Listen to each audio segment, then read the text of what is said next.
العالمين والصلاة والسلام على سيد الأنبياء والمرسلين وعلى آله الطيبين الطاهرين وأصحابه الأكرمين أجمعين. أما بعد، فأعوذ بالله من الشيطان الرجيم. بسم الله الرحمن الرحيم.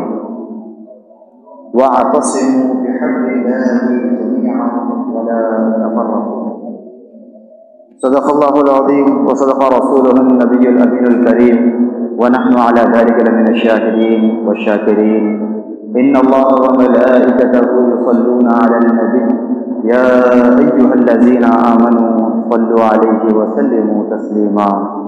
اللهم صل على سيدنا ونبينا وحبيبنا مولانا محمد وعلى آله وأهل بيته وأزواجه وذرياته أجمعين. محترم حاضرین سامنے کرام، السلام علیکم ورحمۃ اللہ وبرکاتہ.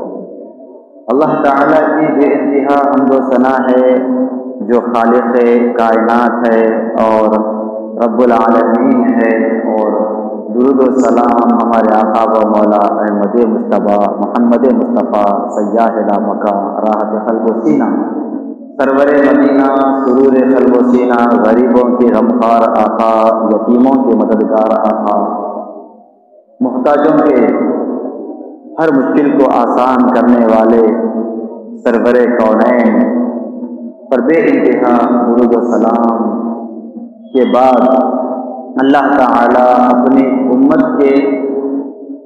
ساری امت کے احوال کو اور ساری امت کے اندر اجتماعیت کو اللہ تعالی سامنے رکھ رہا ہے اور ایک لمحے فکر دے رہا ہے. تو اللہ نے سارے اپنے بندوں سے، امت مصطفیٰ سے، امت مسلمہ سے ارشاد فرما رہا ہے وَاعْتَصِمُوا بِحَبْلِ اللَّهِ جَمِيعًا وَلَا تَفَرَّقُوا. اللہ کا حکم، یہ بات ہمیں سمجھ میں آ رہی ہے کہ اللہ فرما رہا ہے کہ اے میرے بندو، تم اللہ کی رسی کو مضبوطی کے ساتھ، اجتماعیت کے ساتھ، اتحاد کے ساتھ متحد ہو کر، ایک ذہن ہو کر، ایک فکر ہو کر تم مضبوطی سے تھامے رکھو، اور آپس میں انتشار، آپس میں تفریق، آپس میں فساد، آپس میں غداری، دھوکہ دہی، آپس میں نا اتفاقی، یہ ساری چیزوں سے ہٹ کر تم اللہ والے ہو جاؤ. اللہ نے فرما دیا پہلے، ساری انسانیت کو جمع کر کے اللہ فرما رہا ہے میرے بندو، تم اللہ کی ایک رسی کو اجتماعیت کے ساتھ تھامو.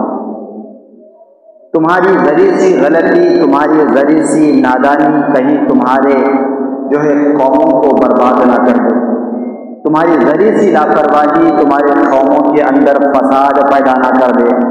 تمہاری ذری سی لاپرواہی تمہارے قوموں کے زوال کا ذریعہ نہ بن جائے. تو اللہ چاہتا ہے کہ میرے سارے بندے، امت مصطفیٰ، امت محمد یا رب العالمین کو چاہنے والے سب کے سب ایک ہو جائے، ایک طاقت ہو جائے، نہ وہ کفار و مشرکین کے ضد میں آئے، یا یہود و نصارہ کے ضد میں آئے، نہ عیسائی کے ضد میں آئے، نہ ظالموں کے ضد میں آئے. لہذا سب کے شر کو سمجھتے ہوئے اللہ تعالیٰ ایک ہی بات فرما رہا ہے کہ وَاعْتَصِمُوا بِحَبْلِ اللَّهِ جَمِيعًا.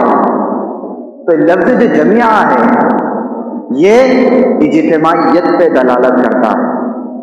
اللہ تعالیٰ اجتماعیت کی بات کر رہا ہے. اللہ تعالیٰ نا اتفاقی، تفریق، اختلاف یہ نہیں فرما رہا اللہ تعالیٰ. اور غور طلب اللہ کا کلام ہمیں یہ سوچ ساری امت مصطفیٰ کو دے رہا ہے، سارے عالم اسلام کو یہ اللہ تعالیٰ کلام یہ ہمیں ایک لمحے فکر دے رہا ہے کہ اللہ تعالیٰ نے ایک اللہ کی رسی کو تھامنے کا حکم دے رہا ہے. تو یہ اللہ تعالیٰ کس سے فرما رہا ہے؟ ہر چھوٹا سا چھوٹا ذہن رکھنے والا ایک معصوم بچہ بھی، سمجھدار بچہ بھی یہ سمجھ سکتا ہے کہ اللہ تعالیٰ اپنے چاہنے والے امت مصطفیٰ سے مخاطب ہے. ظالموں کو تو نہیں فرماتا اللہ تعالیٰ. جہاں ظالم ہے، کافر ہے، ان پہ تو اللہ کی لعنت ہے.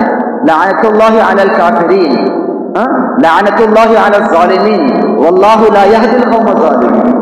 اللہ تعالیٰ ہر جگہ کافروں پہ، ظالموں پہ، سب کے اوپر اللہ نے اپنے غضب کو جو ہے ان کے اوپر مسلط کر دیا. تو پھر اللہ تعالیٰ متحد ہونے کا ذکر کسے فرما رہا ہے؟ ظاہر سی بات ہے اللہ تعالیٰ جسے چاہتا ہے وہ چاہنے والے کون ہیں؟ امت مصطفیٰ ہے، جنہوں نے اللہ اس کے رسول کی رسی کو مضبوطی سے تھاما، اپنے اندر اجتماعیت میں کسی کافر ذہن کو، کسی یہود و نصارہ کو شامل ہونے نہیں دیا، کسی ظالموں کو شامل ہونے نہیں دیا. اور تاریخ اٹھا کر دیکھیں، جب سے 1400 سال پہلے سے اگر ہم جائیں گے، جا کر دیکھیں گے تو کبھی بھی کافروں نے اسلام کے لیے بھلا نہیں کیا، کبھی کسی کافر نے مسلمانوں کا بھلا نہیں کیا. اس بات کا بڑا سا بڑا عالم بھی انکار نہیں کر سکتا، ایک دنیا کا بڑا سا بڑا اسکالر بھی انکار نہیں کر سکتا. تاریخ اٹھا کر بتاؤ مسلمانوں کی بھلائی میں حصہ، ہماری ایک دوسرے کی اخوت، بھائی چارگی، ہمارا اتحاد، ہماری محبت، ہمارے اتفاق، یہ ساری چیزیں ہیں. جو مقصد کیا ہے؟ اللہ اس کے رسول کی محبت ہے جس نے ہمیں ایک دوسرے کے ساتھ متحد رکھا. جہاں پر بھی انتشار ہوا وہاں پر کافروں نے فائدہ اٹھایا، ظالموں نے فائدہ اٹھایا، یہود و نصارہ نے فائدہ اٹھایا، شر پسندوں نے فائدہ اٹھایا، قاتلوں نے فائدہ اٹھایا، غداروں نے فائدہ اٹھایا، مسلمانوں کا قتل عام کیا. جہاں پر بھی مسلمان بھروسہ کیا وہاں پر اس کا قتل عام ہوا. جہاں پر بھی مسلمان کفار مشرک ظالموں پہ بھروسہ کیا وہاں مسلمانوں کا قتل عام ہوا، عورتیں بے وفا ہوئی، بچے یتیم ہوئے، روزگار ختم کر دیا گیا. تو یہ کافروں کا جو ہے ایک ناپاک ارادے 1400 سال سے یہی جو ہے طرز عمل مسلمانوں کے ساتھ ان کا چل رہا ہے. اس کو سمجھنے کے بجائے مسلمان معصومیت اور بھولے پن کی زندگی گزار رہا ہے.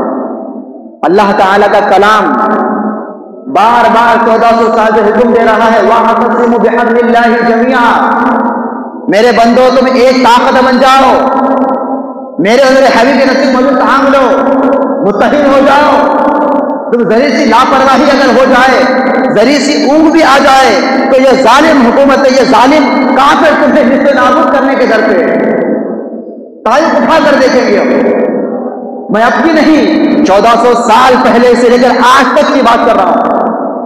کبھی کسی نے جو بات حق ہے، برابر ہے، صداقت ہے، صداقت والی بات، اللہ کا کلام ہمارے لیے جو ہے بہترین ایک راہ ہدایت ہے، اور وہ ہمیشہ اللہ تعالیٰ فرماتا ہے میرے بندے اگر کہے وَقُولُوا قَوْلًا سَدِيدًا، جب تو کہے تو کھری کھری بات کہے، صاف بات کہے، ایسی بات کہے جس کے اندر تیرے بات میں نہ نفاق بھی نہ رہے، تیرے بات میں منافقت بھی نہ رہے، تیرے بات صداقت پہ دلالت کرے، تیری بات سے میں اور میرا حبیب راضی ہو جائے. وَقُولُوا قَوْلًا سَدِيدًا، ایسی بات کہنا. تو پھر اللہ تعالیٰ کی اجتماعی بات کر رہا ہے. یہ کیا مطلب ہے کہ ساری امت جو آج 1400 سال بعد والی جو امت ہے اللہ کے فرمان کے خلاف جا رہی ہے اور ظالموں کے ظلم و تشدد کا شکار ہو رہی ہے. برابر ہے یہ مسلمان، میں ہمارے اپنی بات کر رہا ہوں، مسلمانوں کی، عالم اسلام کے مسلمانوں کی بات کر رہا ہوں، میں کسی فرد واحد کی بات نہیں کر رہا ہوں. اللہ تعالیٰ سارے امت سے فرمایا اے میرے امت، اے امت مصطفیٰ، وَاعْتَصِمُوا بِحَبْلِ اللَّهِ، اللہ کے رسی کو مضبوطی کے ساتھ اجتماعیت تھام کے رکھو. اجتماعیت، اللہ تعالیٰ لفظ اجتماعیت بیان فرما رہا ہے. اجتماعیت کیا ہے؟ کیا ہے؟ متحد ہونا ہے. کیا ہونا ہے؟ لفظی ترجمہ کیا ہے اجتماعیت کا؟ متحد ہونا ہے. اور کوئی ہے ترجمہ اس کے علاوہ؟ کچھ بھی نہیں ہے. حق بات ہے. وَقُولُوا قَوْلًا سَدِيدًا، اللہ فرما رہا ہے حق بات کہو اور کھری کھری بات کہو. اللہ کا کلام کیا ہے؟ اجتماعیت کہہ رہا ہے. اللہ فرماتا ہے میرے بندے ایک ہو جا. جب میں ایک ہوں، میرا حبیب بھی ایک ہے، خاتم النبیین ہے، اور محمد میرا آقا، میرے محبوب کی جو امت ہے، یہ امت بھی تو ایک ہی امت ہے. امت مصطفیٰ ایک ہی ہے اور کوئی امت نہیں ہے، اس کے علاوہ خاتم النبی آخری، میرے آقا آخری نبی، تو ان کے نالے پاک کے صدقے میں ہمیں کیا مقام ملا؟ آخری امت، آخری امت۔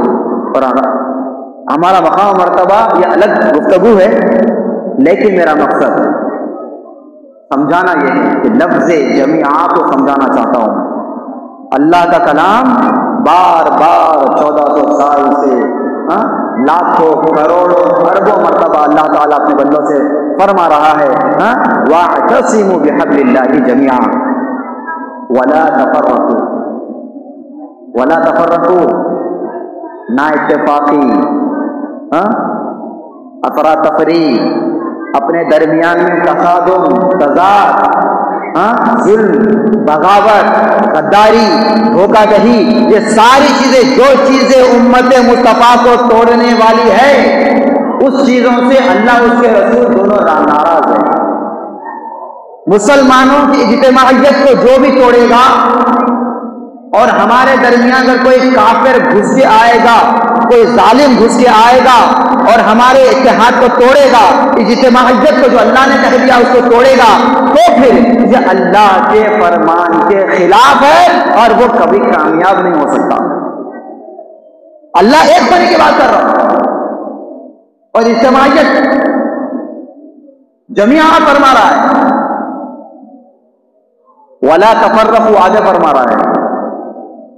اس کو جمیعہ کہتے ہیں جب ہمارے ہاتھ مل جاتے ہیں، ایک طاقت بن جاتے ہیں، قوت بن جاتے ہیں، یہ جمیعہ ہے۔ وَلَا تَفَرَّقُوا، اگر بندہ کوئی اپنے اندر مفاد پرستی، اپنی خود غرضی، عناد، انانیت، تعصب، منافقت، یہ سارے چیزوں کو شامل کر کے اگر اللہ کے اس اجتماعیت کو توڑتا ہے تو خدا کی قسم اس کے اوپر اللہ کی لعنت ہے، اس کو کسی کی دعا نہیں بچا سکتی، کسی کی دعا نہیں بچا سکتی۔ واللہ علیم بذات الصدور، اللہ دلوں کا حال جاننے والا ہے۔ ہمارے الفاظ کتنے ہی میٹھے اور شیریں کیوں نہ ہو جائے، لیکن کامیابی ہمارے ہاتھ نہیں آ سکتی۔ تو اللہ تعالیٰ کے کلام کو سامنے رکھ کر بندہ مومن ہر پردے واحد جو غور و فکر کرے کہ مولا جب تو نے فرما دیا ایک ہو جائیں، تو یہ ایک ہونے کی جو احساس ہے، جو فکر ہے، کیسی آئی؟ تو اللہ نے اپنے محبوب کو مبعوث فرمایا، آقا کی زندگی کو ہمارے راہ ہدایت بنا دیا، آپ کو خلق عظیم پر فائز کر دیا، اسوہ حسنہ آپ کی زندگی، سراپا زندگی کو سرتبہ ختم میرے آقا کی زندگی کو اللہ نے اسوہ حسنہ بنا دیا، خلق عظیم بنا دیا۔ میرے آقا و مولا مبعوث فرمائے، میرے آقا و مولا نے سارے صحابہ کو متحد کیا، سارے صحابہ کے درمیان میں کفار و مشرکین، یہود و نصارہ، ظالم، منافقوں نے مل کر صحابہ کو توڑنے کی کوشش کی، لیکن قربان ہو جائے ان کی استقامت پر۔ اللہ کا کلام ان کے سامنے ہے، وہ جانتے ہیں، اللہ بھی فرما رہا ہے میرے اور میرے حبیب کی فرمانبرداری کرو اور میرے رسی کو مضبوطی سے پکڑ کے رہو، متحد ہو کے رہو، قربان ہو جائیں۔ لیکن ہم تاریخ اٹھا کر دیکھیں گے کبھی صحابہ کے اندر اتنی بھی نہیں تھی،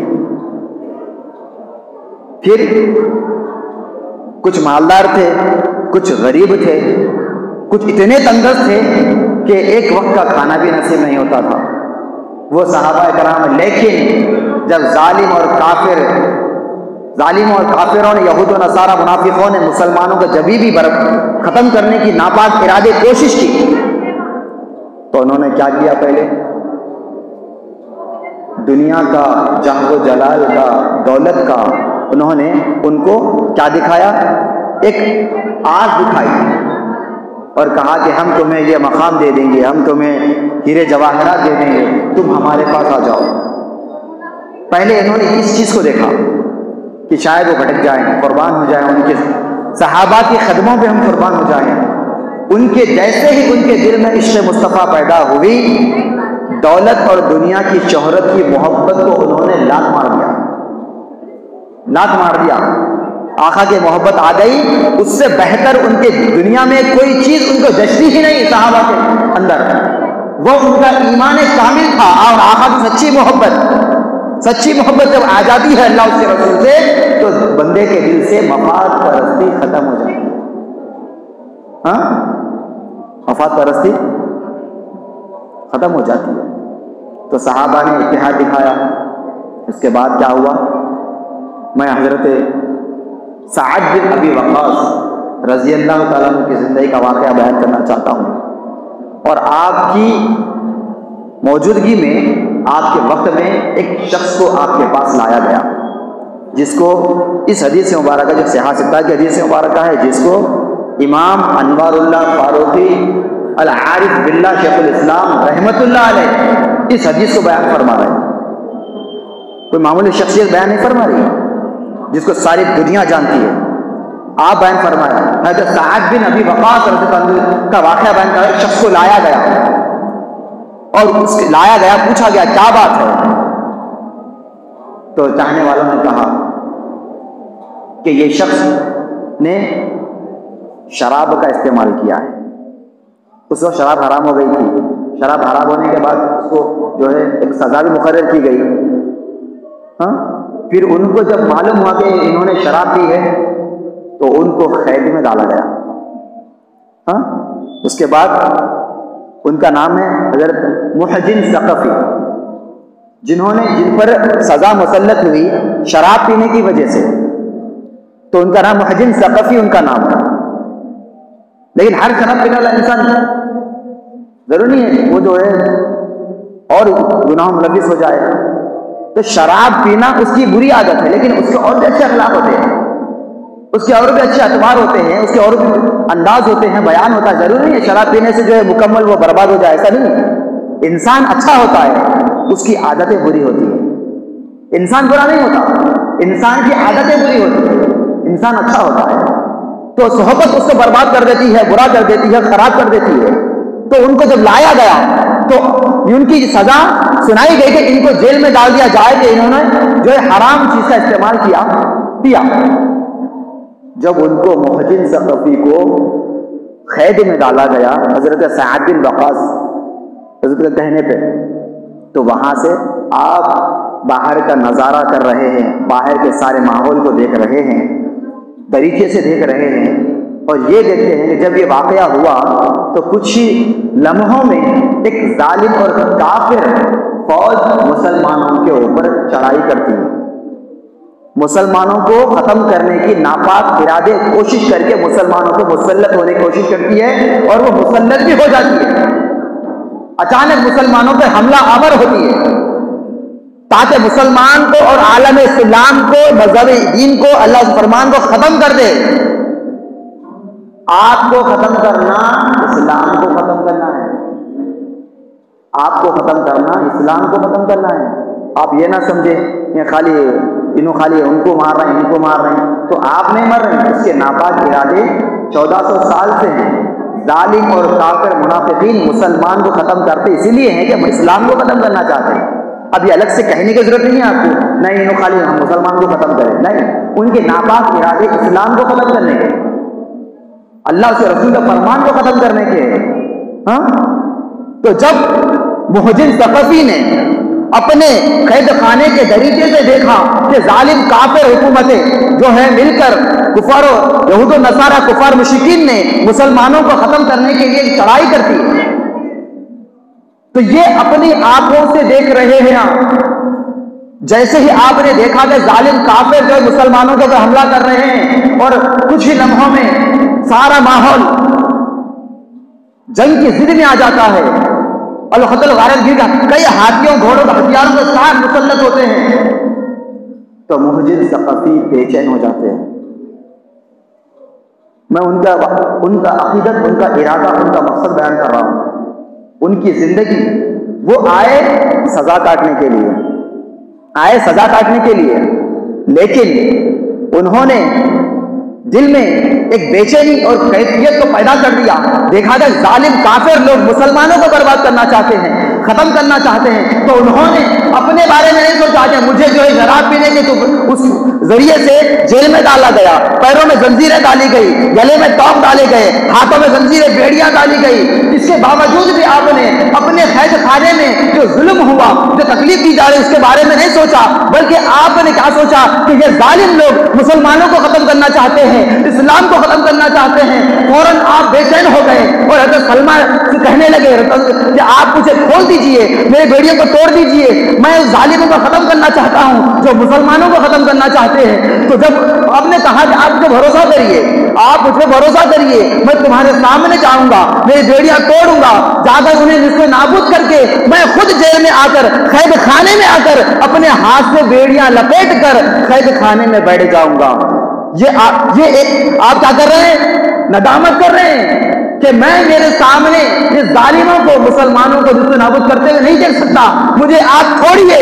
جس کے بعد حضرت سلمہ ان کی بیڑیاں کاٹ دیتی ہیں، توڑ دیتی ہیں، اور آپ خدا کی قسم آپ حضرت سعد بن وقاص بیان فرماتے ہیں، اس کو اللہ فضل بیان فرماتے ہیں، صحیح کی حدیث سے مبارکہ ہے کہ آپ جب نکلے وہاں سے اس طریقے سے حملہ کرتے ہوئے نکلے، صفوں کے گلے کاٹتے ہوئے چلے گئے۔ صحابہ پریشان ہو گئے، سعد بن وقاص پریشان ہو گئے، پوچھنے لگے ارے یہ کون شخص ہے؟ اچانک ہمارے جو ہے اجتماعیت میں، ہمارے صحابہ کے درمیان میں اسلامی لشکر میں گھس کے کافروں کو اس سے نابود کر رہا ہے، بڑی بہادری کے ساتھ مقابلہ کر رہا ہے، ان کے گلوں کو کاٹ رہا ہے، کیا بات ہے، کون ہے؟ سب پریشان ہو گئے۔ سب ختم ہونے کے بعد واپس وہ اپنے وعدے کے مطابق، اپنی زبان کے مطابق واپس آ کر قید خانے میں بیٹھ جاتے ہیں، بیڑیاں ڈال لیتے ہیں اور اپنے پیروں میں زنجیریں ڈال لیتے ہیں، گلے میں توق ڈال لیتے ہیں۔ اس کے بعد سلمہ فرماتی ہیں اے سعد بن وقاص یہ کون ہے؟ تم جانتے ہیں نہیں؟ جن کو تم نے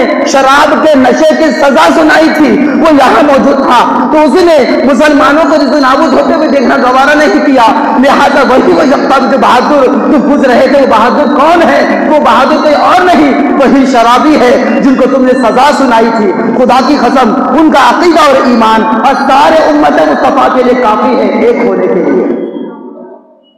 ہونے کے لیے ان کا ایمان کافی ہے۔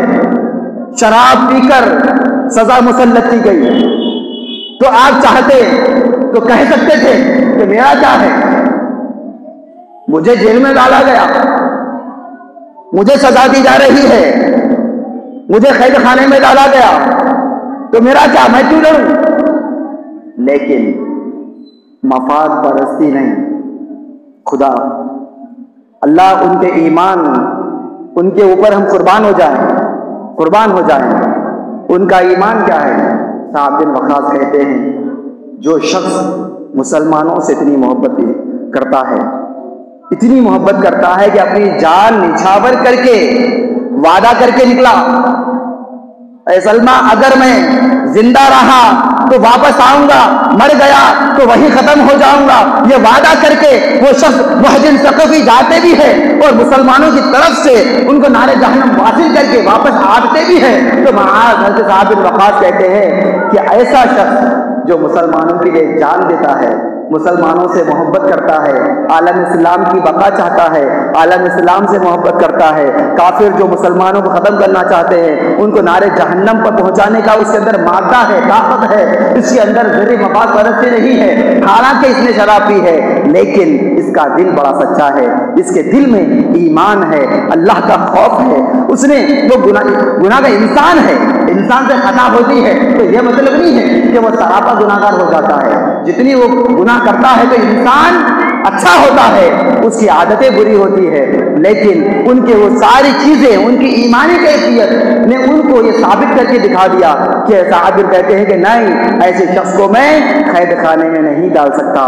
آپ کہتے ہیں بلا دو سے سینے سے کہتے ہیں جاؤ تم آزاد ہو، تمہیں میں نے آزاد کر دیا، تو آپ محجن ثقفی کہتے ہیں اے سعد بن وقاص میں بھی اللہ کی قسم کھاتا ہوں، وعدہ کرتا ہوں کہ میں آج سے ساری زندگی کبھی شراب نہیں پیوں گا، قربان ہو جائے۔ ان کی زندگی وہ کون سی سوچتی ہے؟ سارے عالم اسلام کے لیے لمحے فکر ہے، سحر فرد واحد کے لیے سوچ کی بات کہہ رہا ہوں کہ آپ قید خانے میں ہیں، شراب کی سزا کاٹ رہے ہیں، دریچے سے دیکھتے ہیں مسلمانوں کو نابود کرنے کے لیے کافر آ گئے، اس کے بعد آپ بے چین ہو گئے، لیکن آپ کو گوارا نہیں تھا، آپ نے یہ نہیں سوچا کہ مجھے تکلیف دی جا رہی ہے، ہاتھوں میں زنجیریں ہیں، گلے میں طوق ہے، کہ پیروں میں بیڑیاں ہیں، لیکن آپ نے مفاد پرستی، خود غرضی کو پھینک دیا، اللہ کے فرمان کو سامنے رکھا۔ ہاں، اللہ فرماتا ہے وَاعْتَصِمُوا بِحَبْلِ اللَّهِ جَمِيعًا وَلَا تَفَرَّقُوا۔ اللہ فرماتا ہے اِنَّمَا الْمُؤْمِنُونَ إِخْوَةٌ فَأَصْلِحُوا بَيْنَ أَخَوَيْكُمْ۔ مومن بھائی ہے، مسلمان بھائی ہے، ہم کسی کا برا نہیں چاہتے، لیکن 1400 سال سے کفار ظالم حکومتیں مسلمانوں کا برا چاہتی ہیں۔ اگر کسی کے پاس کوئی تاریخ ہے اٹھا کر بتائیں، کیا صحابہ کی زندگی میں کسی ظالم کافر یہود و نصارہ نے مسلمانوں کے حق میں کوئی بہترین فیصلہ کیا؟ نہ صحابہ کے دور میں، نہ تابعی، نہ تبع تابعی، نہ محدثین، نہ مفقہین، نہ اسلاف، نہ بزرگان دین، کسی کی زندگی میں ظالم کافر 1400 سال سے مسلمانوں کے لیے مصیبت کا باعث بنے ہوئے۔ یہ اور بات ہے، ہم سے کسی کو تکلیف نہیں ہے، یعنی ہم کسی پر ظلم نہیں کرتے، ہم کسی پر ظلم نہیں کرتے۔ تاریخ گواہ ہے، صحابہ سے لے کر آج تک مسلمان نہ کسی پہ ظلم نہیں کیا، لیکن برابر مسلمانوں کا قتل عام ہو رہا ہے، مسلمانوں کو کاٹا جا رہا ہے، مارا جا رہا ہے، آپ کے ذریعے معاش کو ختم کیا جا رہا ہے۔ اب یہ مت کہیں نہیں مسلمان امن میں ہیں، اچھی بات ہے امن میں ہیں، تو کتنے یہ امت مصطفیٰ اس بات پر متفق ہیں کہ مسلمان امن میں ہیں؟ کیا آپ امن میں رہتے؟ کیا آپ امن میں ہو جاتے مسلمان؟ اب اکیلے مسلمان ہیں؟ ہندوستان میں کروڑوں مسلمان ہیں، ایک کا گھر جلتا ہے تو درد آپ کو ہونا چاہیے، ایک اجڑتا ہے درد آپ کو ہونا چاہیے، ایک تڑپتا ہے تو درد آپ کو ہونا چاہیے، ایک بے گھر ہوتا ہے تو درد آپ کو ہونا چاہیے، ایک یتیم ہوتا ہے تو درد آپ کو ہونا چاہیے، عورت بیوہ ہوتی ہے تو درد آپ کو ہونا چاہیے۔ تو مسلمان خود غرضی، انانیت، مفاد پرستی کی وہ عینک اتار کر، پردوں کو ہٹا کر صحابہ کی زندگی کو سامنے رکھ کر دیکھے تو خود بخود ہمارے اندر اتحاد پیدا ہوگا۔ وَاعْتَصِمُوا بِحَبْلِ اللَّهِ جَمِيعًا کی آیت، اس کے بعد ہم پر اس کی مصداق ہوگی، وہ ہم پر جب آیت آئے گی، ہم ہیں کروڑوں میں لیکن اجتماعیت ہے نہیں، تو ہم کیا چاہتے ہیں؟ صحابہ کی طرح اتحاد چاہتے ہیں۔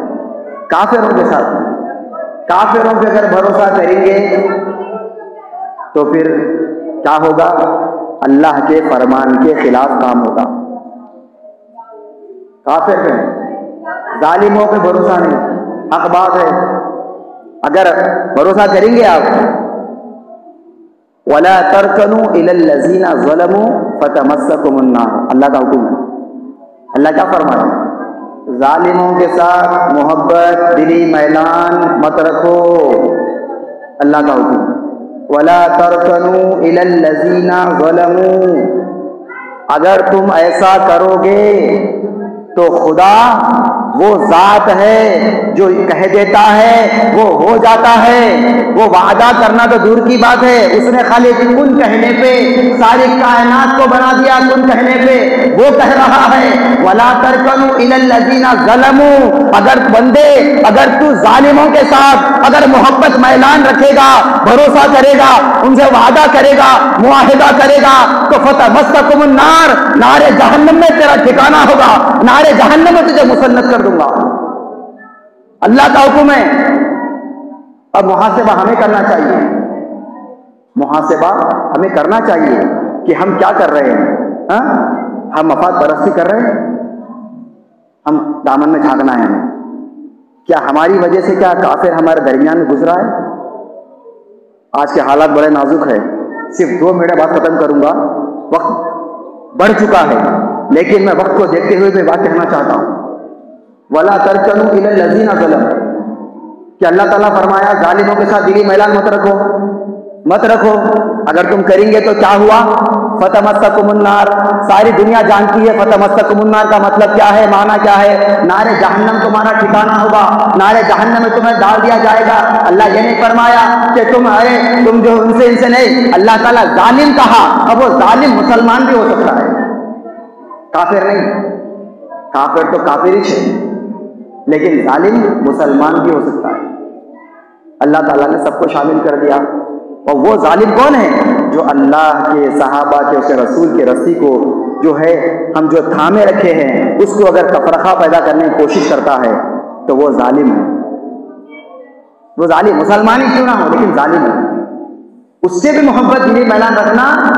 فتمسکم النار، اللہ کا کلام تم پر صادق آ رہا ہے، اگر جو ایسا کرتا ہے تو یہ ساری چیزیں ہمارے لیے ہے۔ اور نازک معاملہ ہے، زیادہ 2 منٹ کا وقت لوں گا کہ آج حالت بڑے نازک ہے۔ قرآن بھی ہمارے سامنے ہے، صحابہ کی زندگی ہمارے سامنے ہے، سعد بن وقاص کی زندگی ہمارے سامنے ہے، موجن ثقفی کی زندگی ہمارے سامنے ہے۔ سب کے دلوں میں مفاد پرستی نہیں تھی، خود غرضی نہیں تھی، کچھ نہیں تھا، اللہ کے رسول کی مرضی کو مضبوطی سے تھامنے کا جذبہ تھا، اللہ کے رسول کی رضا تھی۔ عالم اسلام کو ختم ہونا، مسلمانوں کو ختم ہونا یہ برداشت اور گوارا نہیں تھا۔ تو اس کے بعد آپ نے موجن ثقفی نے کیا کیا؟ اپنی مفاد پرستی کو، خود غرضی کو آپ نے ہٹا کر آپ نے للہیت کا ثبوت دیا، للہیت کا ثبوت دیا۔ تو یہ کہنا چاہتا ہوں میں کہ آج ہمارے حالات بڑے نازک ہیں، اگر ہم فیصلہ کرتے ہیں تو بڑی سوچ سمجھ کر فیصلہ کریں، بڑی سوچ سمجھ کر۔ آپ میرے اللہ کے کلام کو سامنے رکھیں، صحابہ کی زندگی کو سامنے رکھیں، کافروں کو موقع نہ دیں۔ لیکن آج مسلمانوں کے، ہندوستان کے سارے عالم اسلام میں مسلمان بے بس ہے، مظلوم ہے، ہم سارے سب جانتے ہیں۔ اس کے بعد بھی ہم کیا یہاں پہ خوش ہیں؟ یہاں پر تو مسلمانوں کا بہت برا حال ہے، یہاں پر بہت برا حال ہے ہندوستان میں۔ ہمارے اوپر کھلا ظلم اور تشدد ہو رہا ہے۔ تمہارے حق میں فیصلے بھی نہیں ہونے والے، ہو رہے ہیں فیصلے پر حق میں، خدا گواہ ہے، کون سا فیصلہ تمہارے حق میں ہوا؟ تو کفار لائے کے بعد ظالم، کافر، یہود و نصارہ سب کے سب مسلمانوں کے قاتل ہیں۔ ان کے مسکراہٹ پہ، ان کے دھوکے فریب میں اگر تم آتے ہو تو خدا کی قسم خدا تم سے ناراض ہے، خدا ناراض ہے۔ واللہ علیم بذات الصدور، اللہ دلوں کا حال جاننے والا ہے۔ اگر لاکھ دعائیں بھی کر لو، تم اللہ کی رسی کو توڑ کے، اس اجتماعیت کو توڑ کے اگر تم دعا بھی کرا رہی تو پھر خدا تمہارے لیے دعا قبول نہیں کرنے والا ہے۔ دعا ہو بھی تب بھی قبول نہیں ہے، کیونکہ تم نے اللہ کے کلام کے خلاف ورزی کی، اللہ کے صحابہ کی زندگی، تابعین کی زندگی کو تم نے اس کے اندر خلاف ورزی کی، متحد اجتماعیت کو تم نے ختم کر دیا۔ کافروں پہ ظالم بھروسہ نہیں کرنا ہے، لیکن آپ کیا کریں؟ بھروسہ کریں۔ کیوں؟ مفاد پرستی کی وجہ سے کریں، خود غرضی کی وجہ سے کریں، کیونکہ آپ کو اس میں فائدہ ہوگا، کچھ فائدہ تھا آپ کے لیے تو آپ وہ کام کریں، ایسی تھوڑی کرتے آپ۔ تو آپ کا ایمان پہلے مضبوط ہونا چاہیے، ایمان مضبوط کرو۔ ایک شراب پی کر بھی ان کا ایمان اتنا مضبوط تھا کہ انہوں نے اپنی جان نچھاور کرنے کے لیے ظالموں کافروں پہ جو چڑھائی کر کے صفوں کی صفوں کو کاٹ دیا، جس کو پھر سعد بن وقاص، ابھی وقاص نے ان کو آزاد بھی کروا دیا۔ اتنی محبت ہے تمہاری ایمان والوں سے، مسلمانوں سے، تو میں تمہیں قید میں نہیں رکھ سکتا۔ فوراً آپ نے آزاد کیا تو اسی وقت آپ نے توبہ کی کہ میں آج کے بعد کبھی شراب نہیں پیوں گا۔ دیکھیے وہ الگ چیز ہے، شراب پینا الگ چیز ہے، لیکن وہ چیز، وہ جو گناہ تھا اس کے اوپر آپ کی جان ساری ایمان سے، اللہ اس کے رسول سے محبت غالب آ گئی، گناہ چھوٹا ہو گیا اور ان کا ایمان، ان کا ارادے، عزائم بلند ہو گئے، بڑے ہو گئے۔ تو کیا فرمائیں شاعر، کیا فرماتے ہیں؟ عزائم کو سینوں میں بیدار کر دے، عزائم کو سینوں میں بیدار کر دے، نگاہ مسلمان کو تلوار کر دے۔ یہ ہے مسلمانوں کی حال، یہ طاقت ہے۔ لیکن آج ہم کیا کر رہے ہیں؟ مفاد پرستی، خود غرضی میں ہم ملوث ہو چکے ہیں۔ میں وقت زیادہ لیا ہوں، لیکن ایسا ہمیشہ نہیں ہوتا، لیکن میرا یہ وقت کا تقاضا ہے، اس لیے میں یہ بات کہہ رہا ہوں کہ آج ہم انانیت کی اینک پہن کے زندگی گزار رہے ہیں۔ ہم کہہ رہے ہیں انہیں غلط ہے، انہوں بول رہے ہیں انہوں غلط ہے، انہوں بول رہے ہیں انہوں غلط ہے۔ خدا کی قسم کوئی غلط نہیں ہے، ہم غلط ہیں، کوئی غلط نہیں ہے، ہم غلط ہے، ہماری سوچ غلط ہے، ہماری نظریہ غلط ہے، ہماری فکر غلط ہے۔ لہٰذا کہنے کے لیے بہت کچھ ہے۔ اللہ تعالیٰ غلط بولنے کا حق آپ کو نہیں دیے، اللہ تعالیٰ آپ کو حق نہیں دیے کسی کو غلط بولنے کا، اصلاح کا حق، انما المؤمنون اخوہ فاصلحوا بین اخویکم. کیا لفظ ہے اصلیحوا کا مطلب کیا ہے؟ اللہ تعالیٰ صلح کا حکم دے رہا ہے، صلح کا حکم دے رہا ہے. اب آپ کو حق بول دیے، پھر اللہ تعالیٰ نہیں فرمایا تم تنقید کرو، یہ بولو انہیں غلط ہے، یہ بولو انہیں غلط ہے. یہ آپ فیصلہ کریے، کسی کے بولنے پہ نہیں جانا. آپ فیصلہ کرو کہ کون غلط ہے کون صحیح ہے. اللہ کے کلام کو سامنے رکھو، صحابہ کی زندگی کو سامنے رکھو، ظالموں کے ظلم کو بھی سامنے رکھو، کافروں کے کفر کو بھی سامنے رکھو. اس کے بعد تم فیصلہ کرو کہ کون صحیح ہے کون غلط ہے. کسی کے بولنے پہ نہیں. جانماز بچھا کے سجدے میں جا کے سوچو کون غلط ہے کون صحیح ہے. مسلمان کو برباد کرنے والے 1400 سال سے کفار و مشرکین. اگر مسلمانوں کے اندر اتحاد ہے، مسلمان خیر کے کام کر رہے ہیں، تنظیمیں بنا رہے ہیں، مسلمان بہت خیر کام، ماشاءاللہ اللہ سب کو کامیاب عطا فرمائے. سب کے اندر جذبہ ہونا چاہیے.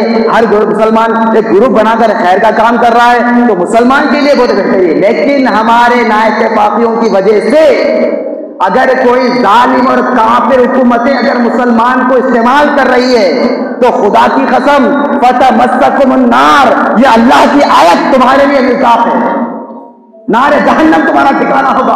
اگر تمہاری چھوٹی سی غلطی سے بھی اگر مسلمان کے اندر انتشار پیدا ہوتا ہے، انتشار اور فساد. اب آپ فیصلہ کریں. اللہ کا کلام، صحابہ کی زندگی آپ کے سامنے رکھنا میرا مقصد تھا، بلکہ اللہ نے رکھوایا، اللہ نے بتایا. اب اس کے بعد اب اور مزید جو ہے خلاصہ نہیں کرنا چاہتا ہوں میں، کیونکہ اس کے بعد دیکھیے آپ مسلمانوں کے ساتھ ظلم ہو رہا، مسلمانوں کو یہاں سے ہٹا دینے کا ہے، مسلمانوں کو نکال دینے کا ہے. وہ نعوذ باللہ وہ NRC وہ NRP وہ فلاح وہ بستانہ، یہ سب لعنت ہے. اللہ ان کو نصف نابود کرے. جو مسلمانوں کو نکالنے کی بات کر رہے ہیں اللہ ان کو نصف نابود کرے، برباد کرے، ختم کرے. بس ہمارے اندر کیا ہے کہ ہمارے نااتفاقی ختم ہو جائے، ہمارے آپسی اختلاف کی وجہ سے وہ فائدے میں نہ آ جائیں. وہ فائدے میں آ جائے تو پھر تم کیا کرو گے؟ حکومت سے نکلے گا NRC تو کیا کریں گے آپ؟ کچھ لا سکتے؟ آپ کے پاس کیا ہے؟ جس کے پاس رہ کے بھی ان کے پاس اگر وہ تعصب کی جو تعصب ہے نا، انسان لاکھ اچھا ہو، تعصب اسے آگے بڑھنے نہیں دیتا. تم لاکھ اچھے ہو لیکن تعصب انسان کو آگے بڑھنے نہیں دیتا، کسی کو نہیں بڑھنے دیتا. یہ تعصبیت ہے مسلمانوں سے. لہذا ختم کرنے بات بہت ہے. یہ سارے مسائل کو سامنے رکھ کر ہمیں غور و فکر کرنا چاہیے. اور ہمارا جو جبھی بھی مسلمانوں کے اتحاد کی یا پھر ہمارے تنظیموں کے محنت کی، ہمارے گروپوں کے محنت کی بات آتی ہے، لفظ مسلمان کی بات کر رہا ہوں. اگر ہمارے درمیان کافر آتا ہے یا ہم سے کافر کا فائدہ ہوتا ہے تو خدا کی قسم فتمسکم النار، نار جہنم تمہارا ٹھکانہ ہے. یہ تم غور کر لو، مجھے نہیں معلوم. فتمسکم النار اللہ کا حکم ہے. اب یہ آیت کو سامنے رکھ کے لکھ کے گھر میں لگا کے صبح شام سوچو کہ میرے مولا کیا اس آیت کے خلاف میں جا رہا ہوں؟ یہ آیت میرے سامنے ہے، تیرا فرمان میرے سامنے ہے، میں برابر یہ آیت مصداق ہے یا میں سے بچ رہا ہوں یا اس پر عمل کر رہا ہوں؟ یہ سمجھے بندہ دیکھے. لیکن ہمارے درمیان میں اگر کسی کافر کو فائدہ ہوا، ظالم گھسا، تو وَلَا تَرْكَنُوا إِلَى الَّذِينَ ظَلَمُوا فَتَمَسَّكُمُ النَّارُ. خدا کی قسم یہ اللہ کا حکم ہے. ہمارے مسلمانوں کے درمیان میں اگر کوئی کافر گھستا ہے تو سمجھو نار جہنم خدا کی قسم تمہارے لیے تیار ہے، کامیابی نہیں ہے تمہارے لیے. لہذا ہمارے مسلمان عالم اسلام مسلمان چاہے کتنے بھی جو ہے تنظیمیں بنا لے وہ مسئلہ نہیں ہے، لیکن مسلمانوں سے اگر کافر کو فائدہ پہنچا تو خدا کی قسم اللہ گواہ ہے، قرآن پاک بھی سامنے ہے، اس کے لیے نار جہنم مسلط ہے. کوئی کامیابی نہیں ہے اس کے لیے، کوئی دعا بھی نہیں ہے. تو کافر کو فائدہ نہیں پہنچنا، یہ سوچ کے تنظیمیں بنا لو، چپ کرتے کرو. ایک بات بس، اللہ کا حکم یہ آیت کو سامنے رکھو، وَلَا تَرْكَنُوا إِلَى الَّذِينَ ظَلَمُوا فَتَمَسَّكُمُ النَّارُ. یہ آیت کو آپ لکھ کے رکھ لو تھوڑے دن تک تو بہتر ہوتا ہے. بھول جاتے یہاں سے جاتے بھول جاتے تھوڑے لوگ ہمارے. لہذا کہنے کے لیے بہت ہے میرے حاضرین، لیکن متحد ہونا بہت ضروری ہے. آج پہلی مرتبہ میں نے اتنا وقت لیا ہوں، لیکن میں نے آج سے اتنا وقت نہیں لیا. آپ دیکھتے ہیں بڑا وقت نماز ہوتی ہے لیکن حالت نازک ہے اور ہر بندہ اپنے حق کا استعمال کرے، اپنے حق کا استعمال کرے. یہ بھی اللہ کا حکم ہے. اب آپ پوچھیں گے قرآن میں کہاں ہے؟ اب اتحاد بتانے کے لیے تم اب الگ سے جا کے صورت تو نہیں دکھاتے، پھر کیسا اتحاد دکھانا؟ وَاعْتَصِمُوا بِحَبْلِ اللَّهِ جَمِيعًا، کیسا دکھاتے؟ انگوٹھے سے دکھانا پڑتا۔ اتحاد کس سے دکھانا پڑتا؟ انگوٹھے سے دکھانا پڑتا۔ اب تم گھر میں بیٹھ کے میں ہوں بولے تو نہیں آتے کوئی، یہ جہالت والی باتیں ہیں۔ دیکھ ہمارے کچھ بھولے والے لوگ ہیں، کرتے ایسے باتیں کرتے، میں کئی کو دوں، کئی کو تو بھی دوں، نہیں ہے۔ دیکھو تمہارا حق ہے دینا، اللہ کا حکم ہے، تمہاری ہر بات قرآن میں رہنا ضروری نہیں ہے۔ تمہارے اتحاد کی بات آ گئی، اب اتحاد کیسا دکھاتے؟ لفظ مسلمان ہمارے مسلمان مل کر اگر الگ الگ کام کر رہے ہیں بہت اچھی بات ہے، اللہ سب کو کامیاب کرے، ہماری آپ کی سب کی دعا ہے تنظیموں کے لیے ہمارے، لیکن ہمارے وجہ سے کافر کا فائدہ نہیں ہونا، یہ ہمارا مقصد ہے، یہ ذہن میں رکھ کے کام کرنا ہے۔ لہذا ہمارے لیے ضروری ہے اس کا حق استعمال کرو۔ بچہ جو بھی جن کے ماں باپ ہیں، بھائی بہن ہیں، آپ اور ہم سب اس کا استعمال کریں۔ گھر میں بیٹھ کے آپ جو ہے وقت برباد مت کریں، لہذا یہ نازک وقت ہے۔ ہم اگر اتحاد دکھائیں گے بھی نا تو الحمدللہ کچھ تو فائدہ ہوگا، لیکن اتحاد تو بہت بڑی بات ہے۔ اب تو بچی کچی جو بھی ہے اس کے لیے لڑ رہے ہیں ہم لوگ، اب وہ بھی نہیں ہے بولے تو سیدھا سب لے کے چلے آنا پڑتا۔ کہنے کے لیے بہت کچھ ہے، خدا کی قسم دل کی گہرائیوں سے طرف سے میری دعا ہے اللہ ہمارے سارے مسلمانوں کے مسائل کو آسان کرے، ساروں کے مشکلوں کو آسان کرے۔ میرے مولا ظالم حکومتوں سے مولا مسلمانوں کی مدد فرمائے، مسلمانوں کا اتحاد پیدا فرمائے، نا اتفاقی سے، چغل خوری سے، کینہ کپٹ سے، بغض سے اللہ ہماری حفاظت فرمائے، ایک طاقت ہونے کو نصیب فرمائے۔ وما علینا